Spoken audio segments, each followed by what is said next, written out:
In hockey, there's a saying that goes, you can't teach experience. And while that may be true, one team who seems to be on a mission to prove that wrong are the Montreal Canadiens. Being the second youngest team in the NHL and expected to just take another step out of their rebuild, the Habs have blown by their expectations. And with them being in a wild card spot, they have the opportunity to become one of the youngest teams in NHL history to make the playoffs. The kids are putting it together.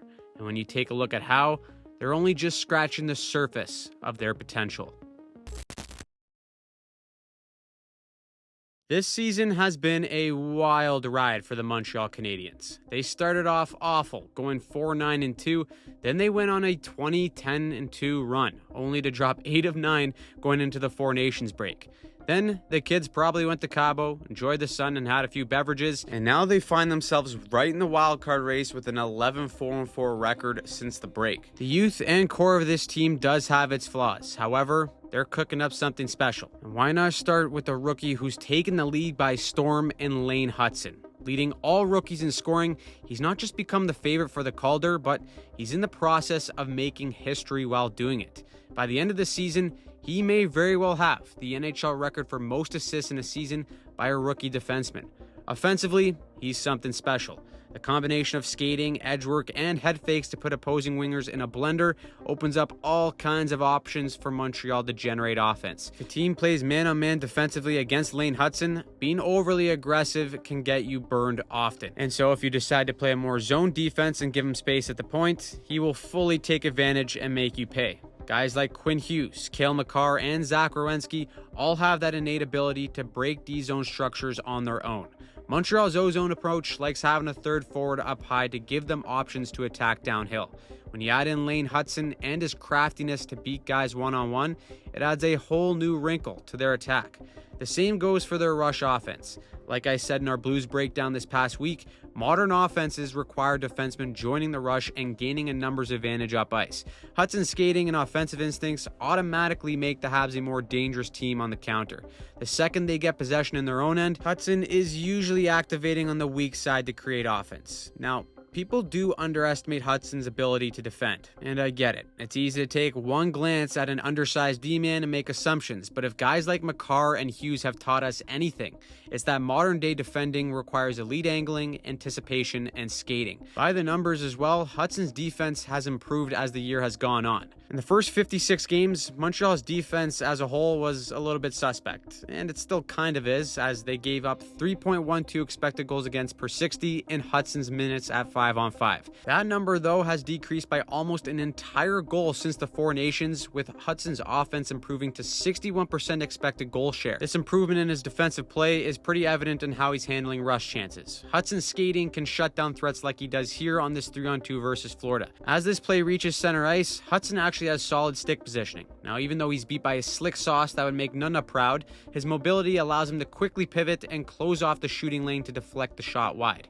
Here, Florida is getting ready to counter, and Hutson anticipates that the play will eventually go cross ice. Now, with Verhaeghe having a step, Hutson's going to get ahead of the play by pivoting and using a couple of hard crossovers to gain momentum and start skating forwards. Some defenders may be slow to this read and keep skating backwards and are way behind once they pivot and catch up. So just by reading the play and understanding how it will develop, Hutson has already built up more than enough speed to angle off Verhaeghe by the time he gets this puck and kills the play. This combination of anticipation and skating has him tied for the league in 5v5 takeaways this season among all defensemen. Yes, being an undersized defenseman does mean that at times, forecheckers and net front battles can neutralize him if he can't escape or anticipate the play quick enough. But as he's becoming more comfortable and confident, it's becoming less of an issue. Some will also point to his plus-minus rating and say, see, he just can't defend. But when you look deeper, majority of his minuses have come when the goalie has been pulled for the Habs, as he's been on for every single empty net goal against. 3-on-3, he's only a -3, and 5-on-5, he's a plus player. Hutson is only scratching the surface of his potential, and this version of him already has the Habs knocking on the door to make the playoffs. However, he's not the only factor. The other is the Habs' top line of Nick Suzuki, Cole Caulfield, and Juraj Slafkovsky. If you were to construct a line from scratch, this would be the archetype. A highly intelligent two-way center, a strong power forward capable of winning battles along the wall, and a pure natural goal scorer capable of finishing plays. Main engine and heartbeat, though, is the captain Nick Suzuki. He leads the team with 81 points. 20 of them have come in the last 15 games, and he's got 8 game-winning goals on the season. Suzuki is the conscience of the Montreal Canadiens with his two-way play to control the pace of the game. Watch here as he outmuscles probably the best two-way player in the world, in Alex Barkov. First, it's a stick lift to disrupt control, then watch Suzuki lean into him to get position before possession. Knowing Florida, you bet your ass there's going to be support to win that battle. So on one knee, he's going to shield the puck from Reinhart, slip it to his forehand, and then beat Barkov's stick once again to send a perfect breakout pass. This is what I mean about Suzuki being the conscience of the Habs team. The best two-way centers in the game control the flow through the middle of the ice. Without the puck in the neutral zone, Suzuki excels at angling off oncoming attacks to the wall and snuffing out the play completely like he does here against Florida. His anticipation in the middle of the ice creates turnovers for Montreal to get going on the transition, but it also allows his D to be more aggressive and step up at the line knowing that Suzuki is there with support. He and Alex Barkov share a lot of similarities in this area. Of course, this translates to the defensive zone as well.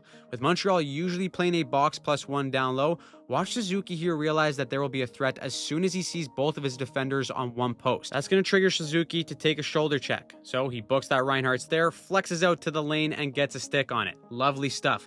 Now let's see the dog come out. Another 50-50 battle against Sam Reinhart. He's going to tie up the stick, lose his body positioning, but he fishes it out anyways. Now the offensive instincts take over. Some players may try and force this pass in the middle right away, but not Suzuki. He feels the footsteps of 2 Panthers on his back, which means he knows that there's an overcommitment on the back check and likely a man open. From defense to offense, he creates some magic. It doesn't result in a goal, but when you do all these little things right in a 60-minute hockey game, the bounces end up coming to you like they did on the game-tying goal. In the O-zone, Suzuki is dynamic enough to either be a facilitator or a finisher. Great players have a knack for extending offensive possession. He's not overly big at 5'11", but at 207 pounds, he's thick enough to win his battles along the wall and move the puck to sustain offense.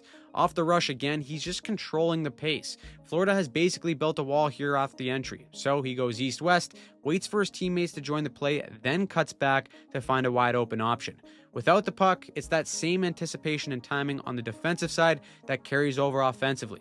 As a center and usually the high F3, he's got a really good sense of when to dive in and make a play. His play since the Four Nations break has been lights out as he leads the entire NHL in points since that time. Of course, his line mates in Caulfield and Slavkovsky have just been the perfect fit. Caulfield is definitely undersized at 5'8", but one way he scores his goals consistently is below the goal line. Usually as the play heads up to one side of the ice, Caulfield is frequently the main cycle option for the opposite side. When the Canadiens win a battle along the wall, you'll find Caulfield usually getting lost and using the separation to arrive on the far post. Most defensive teams will try and maintain a tight box or cut off any change of sides, so that does leave the opportunity for our boy to be wide open by the post. Enter in the importance of Juraj Slavkovsky. His size and skill allow him to beat defenders one-on-one off the wall. When that happens, it can force a double team and create an opportunity for Caulfield or Suzuki in that soft spot. After watching Brady Tkachuk be a mutant in the Four Nations, Slavkovsky has come out to the media and said that that's how he wants to play the game every single night. And when he does, this is the magic that Montreal gets. This starts with a 50-50 battle, and Slavkovsky is just going to yeet his guy with one arm to get possession. New Jersey comes in with a double team, but Slav uses his reach to keep the puck within his vicinity long enough for Caulfield to provide support. With this Devils defender retreating to the net in a hurry to cover up for the mistake, Suzuki is just going to shift slightly high up into the space, and you have the magic. That is the formula at work, and it's why the top line of Montreal has hit another level. The Habs as a whole are not a perfect team. Defensively, they have their flaws, and outside of the top line, offense can be hard to come by. But in a year where the baseline expectation was to take another step in the rebuild, the Habs have been a crazy surprise. And if they do find a way to sneak in, their young core will be at the center of their success.